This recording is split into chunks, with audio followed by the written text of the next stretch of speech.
I am a Twilight adult. No, I'm not. But I ended up watching Twilight as an adult because I was a hater. I was a certified hater, okay? When I was a kid for no reason until My Babysitter's a Vampire came out. Then I was like, oh, vampires are kind of it. They're kind of in. With that being said, I don't feel like reading through the series. We're going to read Midnight Sun because it's from Edward's perspective. There's no point in me reading the books. Now, the books might be a little bit better, but because this one is just like a little bit later released, I'm hoping the writing will be better. Not saying the writing's bad in the other ones, but I just would assume, okay? Honestly, so far, we're a little bit into it.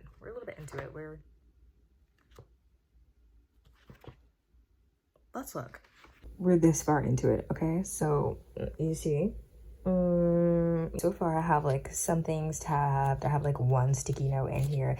So far, like, I'll say I just thought it would be interesting to read about his obsessive thoughts. My only concern, I will say my concerns now, is it falls flat because she's hefty. Stephanie Meyer, and I'm not, I don't really read the lady, okay? But if it falls flat, how banged up it came, like, she's not doing well.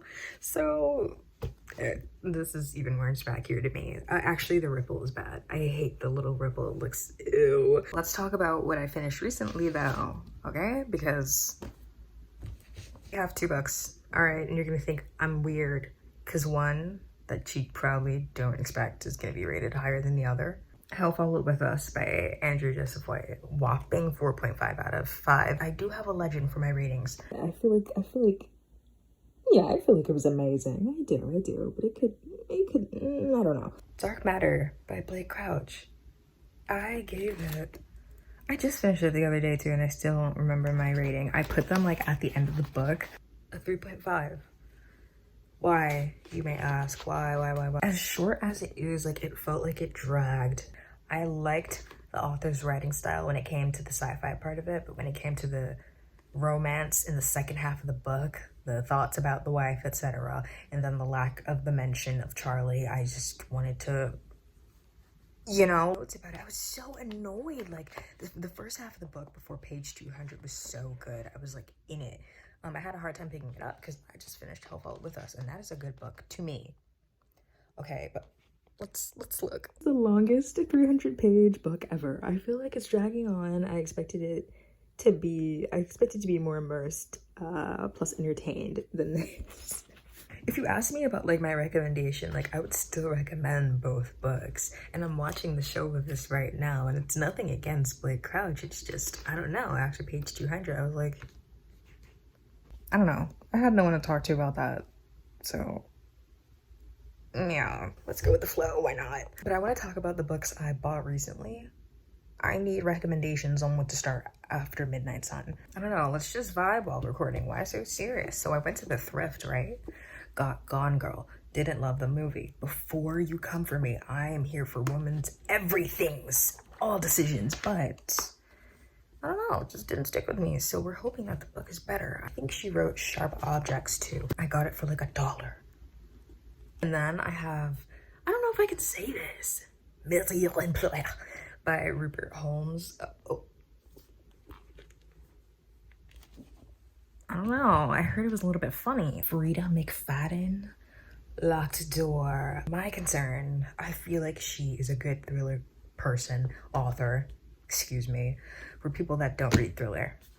I just feel like as someone whose favorite genre is thriller and mystery, and then horror and such, I just don't do the romance stuff, and I feel like she's good if you read romance or like fantasy and you want to step into thriller. I'm afraid it won't be enough for me, but I also found that for $1.49. One of us is lying. I got the hardcover for $2. That eats. I started the show when it first came out. Didn't finish it. So that's good because, well, that was good long term because I read it first. Also, you know what I hate though about hardcover books? When the author was extremely just not very creative with the front cover after you take the dust jacket off. Don't mind my floor, shut up. Also, Andrew Joseph White feels like an auto buy for me, so when he comes out with the Spirit Bares Its Teeth paperback, I'm scared for it. It's a little life. It's a little life. Author stops telling the POV at some point in the book. Impulse by Ellen Hopkins. Okay. Story explained through poems, so that's cool. I Am a Muriel Killer by Dan Wells. I don't know. I heard it recommended to me like a week ago. So yeah, I saw it and I was like, gotta get it. Anyway, I'm gonna read for a while and I'm gonna tell you how I feel. I hate long chapters, which Dark Matter had. I'm unsure if Midnight Sun has it throughout the whole thing. I get that vampire skin is pale, but if I see the word translucent one more time, I'm gonna tear my eyeballs out. There is a such thing as too much. I want a Wawa Hoagie. Bye again. Okay. We are not far, but every singular word counts. It is hard getting through this without a Wawa Hoagie, so. You know what I love about this book so far? By the way, I'm not one of those like book reviewers that literally know everything and are very good at that. I'm just having fun, so don't come for me. He's like, I hate Bella. Some of that hatred is just coming from her wanting to fucking eat her. But like at the beginning of the book, he's talking about how like the guys and just people in general are fawning over her just because she's like fresh meat, as in like the new kid. But that's literally him. That's literally you, guys. We're kind of over here in the dark now. Okay, if you hear that, my cat is making biscuits. You cannot see that. Hello? We are no longer near the light, but anyway, you know what I love about this book? He's like, I should call her Bella. Like, let me call her by her real name, and he keeps calling her the girl. I love that. I know I'm not a romance girl, but why does this make me giggle wiggle? I don't know, it makes me giggle wiggle. We're using the phone flash because I love a good casual video. It's Twilight, Midnight Sun book, whatever the fuck. He's red and black, and I probably should be using red and black. Like page tabs, right? Also, I love how I'm not a romance girl, but this really has me. It has me. Bitch, I fucking bet I said that already. Twilight, the whole series constantly is like shown to be symbolized as red because blood and whatever, you know, cliche. Twilight actually gives me purple vibes. Don't know why. It gives me purple and blue vibes. Why is she blushing so much? When people talk about this book, they act like it's just an obsession with Bella, but he's just obsessive in general. I think it has more to do with control, the lack of familiarity that he has in regards to like Bella being something new and then not being able to read her thoughts. After all of these years, you're kind of used to everything. Something you're not used to. It's like two things at once. Like it's woken up a part of him that hasn't been able to question things for so long, even if he is an overthinker. These lines that I underlined, those are so real. I love that. I don't know. I'm only a book baddie when I want to be. I feel like it's time for me to get on Netflix and watch Sex and the City, but... Hello, it is literally the next day. I got to page 105. I will be reading more today. All right. Today, I have to go to Target and pick up my chips. So I'm gonna go do that. Maybe I'll film outside a little bit, but not really, because I don't do that. If I do go out to read, it's probably to like the park or like a cafe, but even then I don't really like doing that because I can hear everybody talking and you might think, oh, how can you read in the park then? I just can't.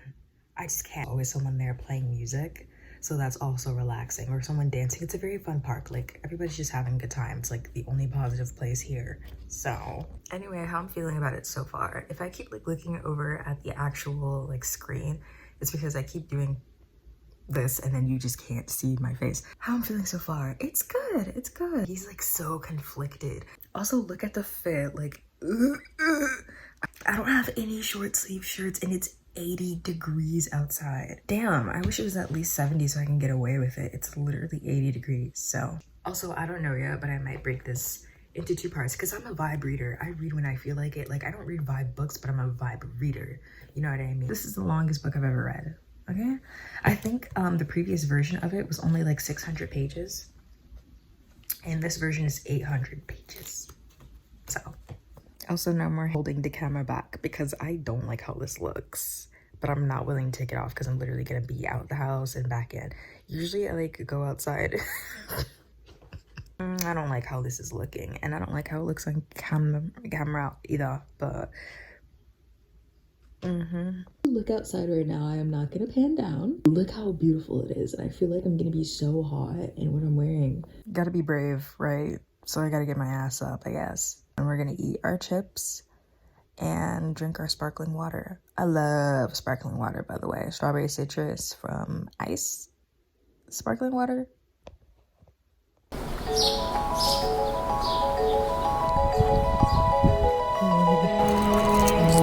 Was that cinematic? I don't know.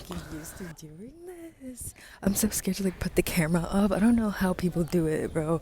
I mean, I guess you gotta just not care. Hello, I'm back home. I was gonna film myself like getting the stuff, but then I ended up taking a phone call, so. I'm watching Killing Eve.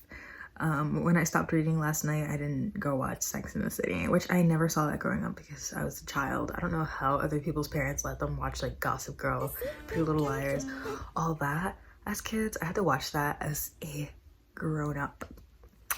But I decided to watch Killing Eve because it's very good. The actress that plays Villanelle, very good at accent switching.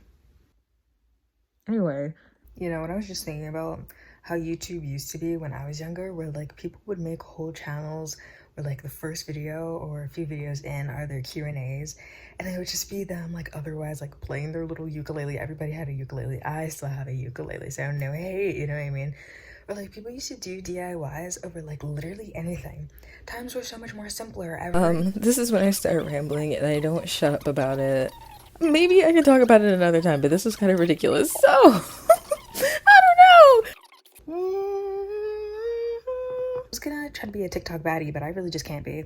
So we're going back to our roots, which is YouTube, hence why I'm here. I feel like on other social medias, TikTok, Instagram, like everybody has to have a fucking niche and like talk about one thing, like market yourself, brand yourself. I used to watch a lot of YouTubers who like, they didn't just post one kind of content. It was like, go here with me. Here's a YouTube cover of me like singing. Here's a cover of me dancing. Read this book with me. I do like channels that do focus on one thing, and I understand why someone would. People are just like that, and that's okay. I'm not saying any of this stuff isn't okay, but I just miss that content. Like, I do subscribe to Trin Lavelle, and I love that all her content is movie focused, because sometimes that's all I want to see, but I just really miss the casual channels. I really know how to find them. They're so chill. It's like, and you can tell that they don't really care about like going viral overnight. Like, they don't care. They kind of are just vibing. It's fun. Also, this feels so natural to me. Like, if don't say anything about that. That's for my glasses. Anyway, like filming like this feels so natural to me. Every time I try to like do TikTok shit, I just feel so and then the camera on there is so bad for whatever reason. Like, it's even worse than mine. Like, I don't understand. I don't get it. Pro advice: if you're gonna start any type of social media, block your family members. Yeah, I don't know why I wanted to rant about social media and TikTok. Also, like, TikTok is just such a bad place to grow. We'll do like the follow for follow. Nobody actually likes your content because they like it, you know? It's so cute when I'm on like smaller channels and they're interacting with like the comments they get. I love small communities, like actual real small communities that actually respond to each other, not just follow for follow. Like on TikTok, people just use sounds and are like, how are you guys getting to 10K? I can't even get to 10K. And then they all follow each other and do their little good deed for the day, but no one's interacting. And it's just like, it defeats the purpose. And I don't know. I could talk about this all day, but I'm not a video essay girly because I don't really feel like putting information together and trying to like make a bunch of sense of it in a sense of like planning it. I just talk. Clearly. I mean, what the fuck? In denial, like. But yes, it will. We are on chapter 5, invitation. And this is when Mike is about to ask Bella to the dance, and Edward goes coward. That is literally you as well, in a different way. After the whole, like, Alice having her vision, he's all like, no, I can't be around her. Yes, you can. I understand why it's being said, but sometimes the commentary is a little bit much. I get it, I do. Sometimes I'm just like, okay, wrap it up. Okay. That was quick. That was quick. That was quick. Okay, this is where we're at. I think for now we're gonna stop it here. Anyway, I'm super excited to finish it. Honestly, I kept reading for like a few pages after I said it was done. But I will be back. See you. Gimme, gimme.